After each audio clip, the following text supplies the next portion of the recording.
Higher inflation primary risk to portfolios as funds trim bond holdings. Global funds flagged higher inflation as the top risk to their portfolios over the coming 3 months, cutting recommended bond holdings to the lowest in nearly 3 years and raising exposure to equities. A Reuters poll found those views are supported by existing emergency monetary stimulus that big central banks like the Federal Reserve and the European Central Bank have yet to start unwinding. The Oct. 15-28 Reuters poll of 35 fund managers and chief investment officers in the United States, Europe, and Japan increased their recommended equity allocations to an average of 50.3% of their model global portfolio, the highest since late 2017, from 49.8% in September. U.S. stock indices marched to record highs on Thursday, unfazed by a slower-than-expected pace of economic growth last quarter. Most policymakers say the surge in inflation will not persist and supply chain disruptions and energy price rises driving it will subside. But some asset managers, like many traders, are concerned that might not be the case. Markets are moving in quicksand and the permanent inflation narrative is getting a boost, said Matteo Germano, global head of multi-asset at Amundi. Equities is the place to remain given the low yields from bonds.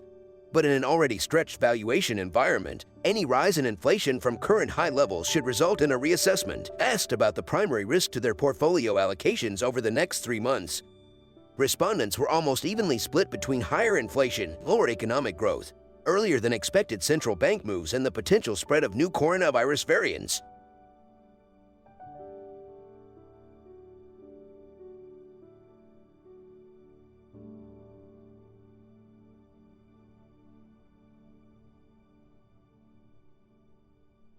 Overall, the backdrop for investors is becoming more uncertain and riskier, with little upside potential in the short term, said Amundi's Germano. Still, money managers in the latest poll cut suggested fixed income holdings to an average 39.0% of the balanced global portfolio, the lowest since late 2018. It was 39.7% last month. Asked on the most likely change to their portfolios over the coming 3 months, nearly 2/3 of 22 respondents said they would roughly maintain current positioning. The rest were split between increasing or reducing exposure to riskier assets. We are not increasing equities because we already came into the year with a significant overweight, said Keith Lerner, co-chief investment officer at Truist Advisory Services, with growth scare in the rearview mirror.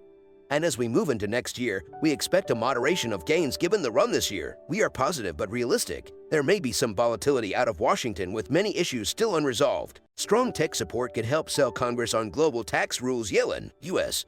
Treasury Secretary Janet Yellen said she expected U.S. tech giants to broadly support the reallocation of taxing rights agreed to by nearly 140 countries as part of a broader deal on global taxes, saying the impact on U.S. companies should be minor. Yellen told Reuters on Sunday the support of the big global players should help foster bipartisan support among U.S.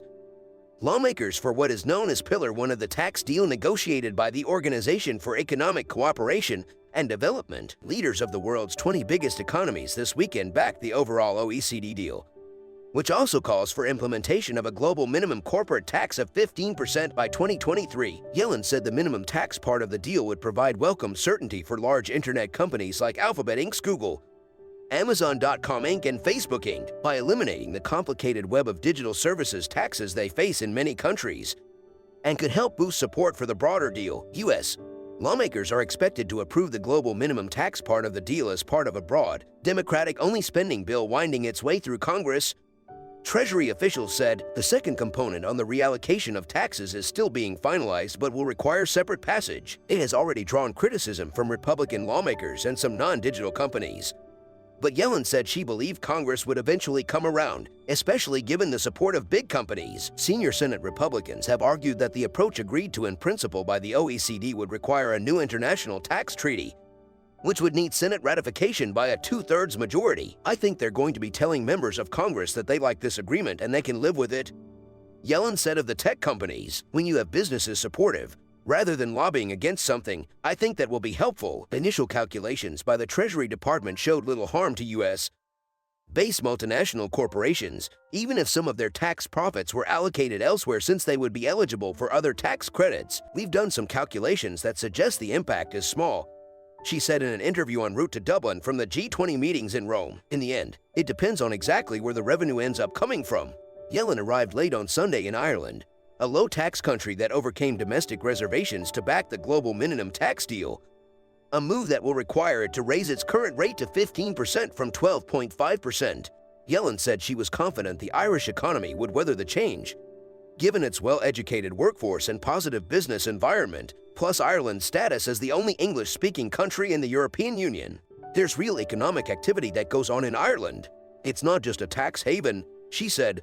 I think Ireland will still be in a very favorable position. CDC, unvaccinated foreign travelers under age of 18 no longer need to self-quarantine upon arrival. The Centers for Disease Control and Prevention put an end to its quarantine requirements for unvaccinated foreign travelers under the age of 18 upon arrival to the U.S. On Saturday, CDC Director Rochelle Walensky signed a reverse order making it so the children of foreign nationals won't be required to quarantine for 7 days. The move comes in response to concerned parents earlier this week, as well as airline companies who say it could harm international travel based on the potential difficulty that self-quarantine may pose to children under 18 years of age, especially when accompanied by a vaccinated parent or guardian who is not required to self-quarantine. CDC has determined that self-quarantine should not be required.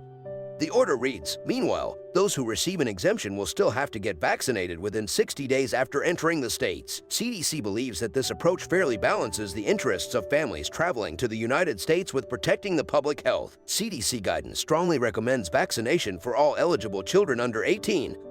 The order continued. The travel ban was first put in place back in March of 2020 under the Trump administration, later being extended by Joe Biden. The Biden administration recently announced the lifting of the restrictions on Nov. 8. Allowing fully vaccinated travelers from other countries to cross over to the U.S. Rep. McCaul, Biden needs to promote U.S. national security at G20 summit. Top Republicans warned Joe Biden may be in a weak position heading into the G20 summit with international leaders. On Friday, ranking member of the House Foreign Affairs Committee, Rep.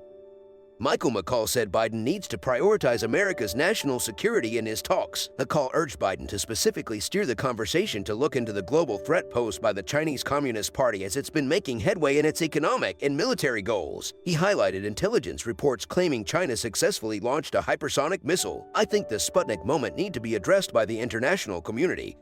And we need to look at international treaties, said the Texas lawmaker. We have no treaties with China when it comes to ballistic missiles with these hypersonics now. Their capability has exceeded what our intelligence community thought they were capable of doing. The Republican went on to say the U.S. needs to coordinate a New START-style agreement on limiting nuclear weapons that includes both Russia and China. Additionally, McCaul blasted Biden's energy policies while alleging he's weakening America's energy sector. He pointed to Biden pushing for new crude oil from OPEC, which he said is not as clean as American energy. He also noted that Biden is allowing Russia to develop their Nord Stream 2 pipeline while alleging Russia has more lax environmental standards. Additionally, McCaul hopes the international community can rally together and reel in China, who is the world's biggest polluter. China, as we know, is one of the #1 polluters in the world. I would say #1. They're firing coal power plants up every week, explained McCaul. If they can hold China accountable, that would make sense. The Republican also touched on America's commitment to defending Taiwan from Chinese aggression. On Thursday, Taiwan's president claimed American troops were in the nation helping train Taiwanese military forces. China objected to U.S. Taiwanese relations, reiterating its claim Taiwan was a part of mainland China's jurisdiction and warned trying to make Taiwan independent is a dead end. McCaul hammered home the point that America needs to establish a strong deterrence strategy so China doesn't try to invade Taiwan. We can talk about the democracy and freedom issues, and the fact that Taiwan is a great intelligence asset for us in the region, he noted. But if we don't show that deterrence, if it gets to that breaking point where all of a sudden the CCP is moving in, are we really going to be there as a nation and as allies to stop it? The Republicans' warnings come as Biden is expected to represent America at 2 big international summits over the weekend. Biden had wanted to pass his Build Back Better agenda before he left to show world leaders his capabilities. However, his twin bills have stalled in Congress amid fighting within his own party and opposition from the GOP.